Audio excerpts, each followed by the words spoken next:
Olá, amigos do programa Saber Direito da TV Justiça. Meu nome é Flávio Tartucci, sou doutorando em Direito Civil pela USP, mestre em Direito Civil Comparado pela PUC São Paulo, advogado e professor do curso FMB. Neste curso, vamos trabalhar o tema Código Civil, parte geral. E nesta primeira aula, o nosso tema é a pessoa natural. Se você tiver alguma dúvida a respeito desse programa e dessa aula, mande um e-mail para saberdireito@stf.jus.br. Repetindo, saberdireito@stf.jus.br. Muito bem. Nessa aula de hoje, portanto, o nosso tema é o tema da pessoa natural numa perspectiva de proteção civil constitucional. Não poderíamos deixar de mencionar nessa aula de hoje a proteção constitucional da pessoa natural, que pode ser retirada do artigo 1º, inciso 3 da Constituição. Porque, afinal de contas, esse dispositivo prevê expressamente que um dos fundamentos da República Federativa do Brasil é a proteção da pessoa humana.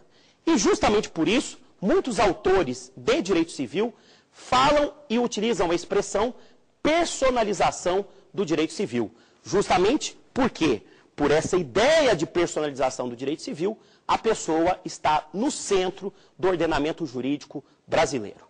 E, justamente por essa proteção também, temos algumas consequências práticas, como, por exemplo, no tema da responsabilidade civil.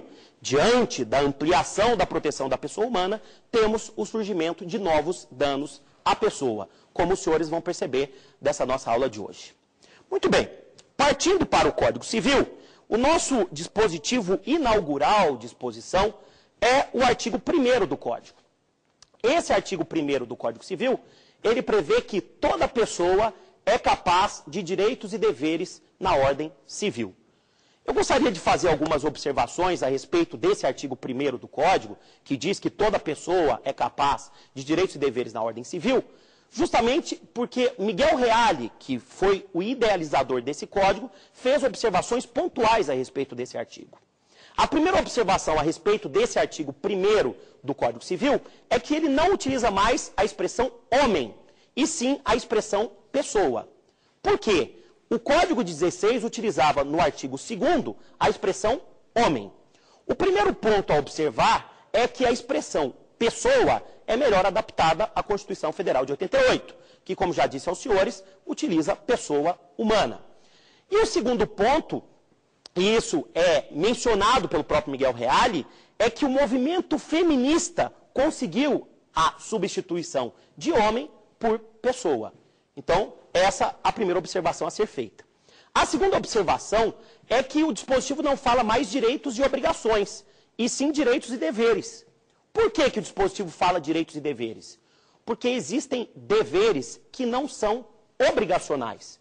Existem deveres que não são obrigacionais em um sentido patrimonial. Como, por exemplo, o dever de fidelidade, que consta lá no capítulo de direito de família no casamento. O dever de fidelidade não é um dever no sentido patrimonial obrigacional. Então, por isso, houve essa substituição. E, por fim, o dispositivo fala ordem civil, porque, afinal de contas, traz a pessoa enquadrada na socialidade, traz a pessoa dentro de uma ideia de função social. Relembro aos senhores que, para o próprio Miguel Reale, 3 seriam os princípios desse Código de 2002. O primeiro princípio, o princípio da eticidade.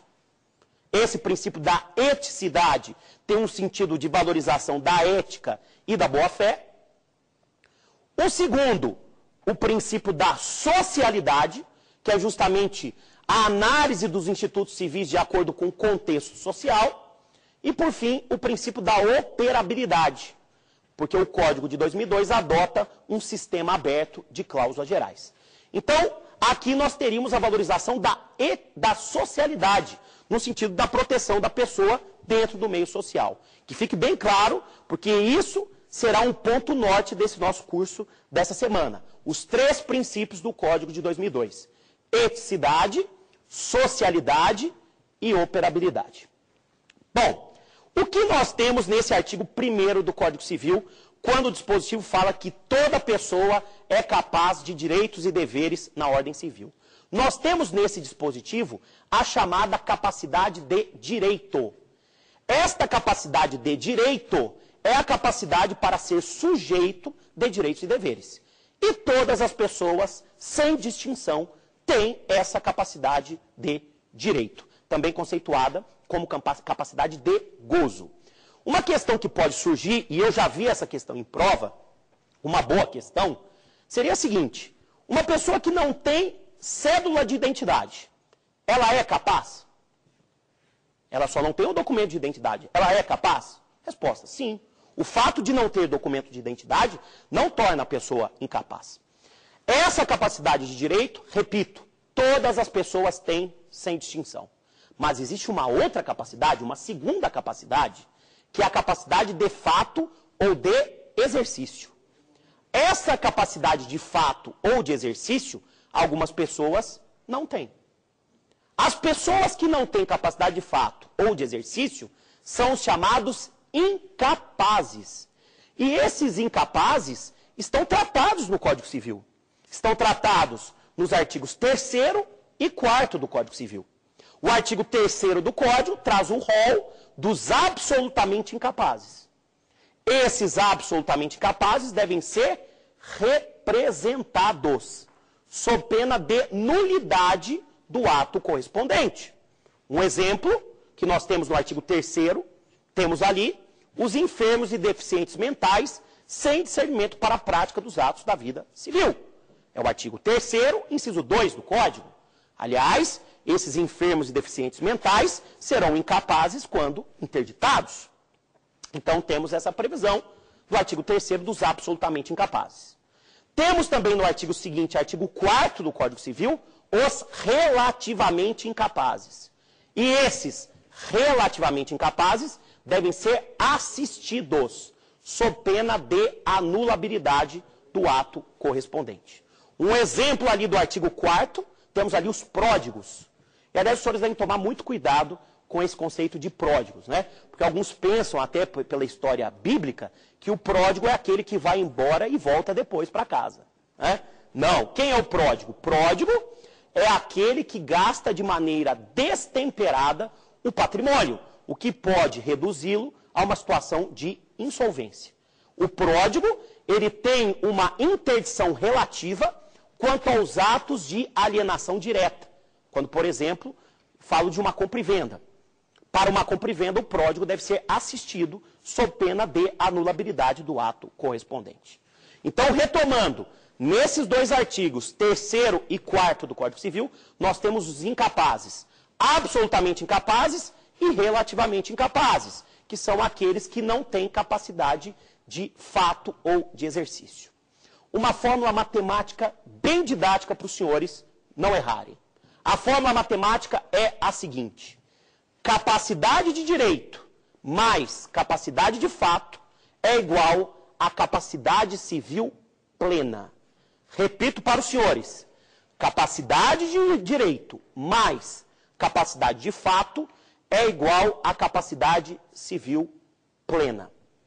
Deem uma olhada nessa fórmula. Vamos retomar. Capacidade de direito, todos têm? Todos têm. Capacidade de fato, todos têm? Em regra, sim, mas temos algumas pessoas que não têm. Então, a primeira está sempre presente quando se tem pessoa. A segunda, não. Quando eu tenho as duas, eu tenho a chamada capacidade civil plena. Deve-se tomar muito cuidado com alguns conceitos correlatos ao conceito de capacidade da pessoa. E o primeiro conceito que eu gostaria de destacar para os senhores é o conceito de legitimação. Esse conceito de legitimação também será abordado nesse nosso curso de parte geral do Código Civil. Qual seria o conceito de legitimação?